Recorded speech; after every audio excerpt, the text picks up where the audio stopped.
President Trump is a man who contains multitudes, and sometimes those multitudes seem to all come out at once. On Thursday, it happened with the whole Western world watching. During his closing news conference at the NATO summit in Brussels, Trump was all over the place. He seemed to take a gleeful victory lap, claiming that other countries had agreed to up their commitments to the organization in response to his saber-rattling. If you ask Secretary General Jens Stoltenberg, he gives me total credit, Trump assured, even as it wasn't immediately clear the countries had done much besides recommit to the previously existing goal of 2% of their respective GDPs. But when the subject turned to his upcoming Helsinki meeting with Vladimir Putin and whether Trump would press the Russian president on 2016 election meddling, things changed. Trump dismissively referred to it as the media's favorite question and suggested he couldn't do much besides ask it. He may deny it, Trump said of Putin. All I can do is say did you, and don't do it again. The man who just claimed credit for holding a gun to NATO's head and winning concessions was suddenly no longer so potent. The world's great negotiator suddenly had no card to play. And in fact, Trump didn't just suggest he couldn't do anything to force the issue with Putin, he even seemed to acknowledge the possibility of concessions to Russia.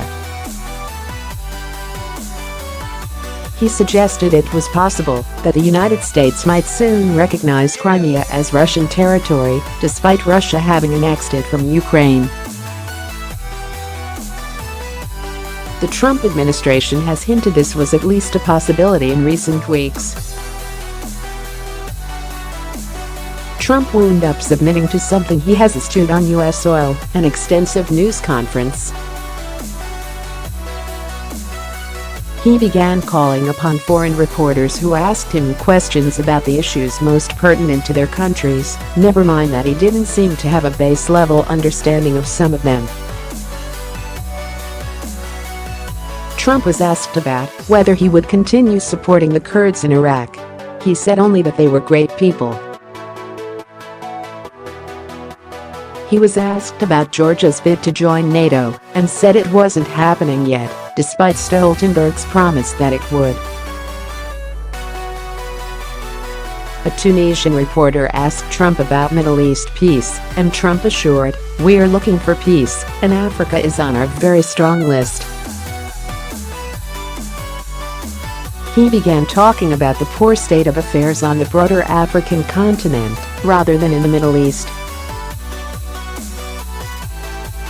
Trump even decided to, jokingly, reiterate his claim to being a stable genius. None of it was unprecedented. Trump has demonstrated all of these tendencies before, including suggesting his hands are tied on pressing Putin. But Trump seemed to be anxious to do a victory lap after his antics this week, and that meant the world got to see the full Trump at the news conference in a way we haven't seen in some time. The contradiction between a man anxious to wreck shop in the Western world and the shrinking violet that was about to meet Putin was striking.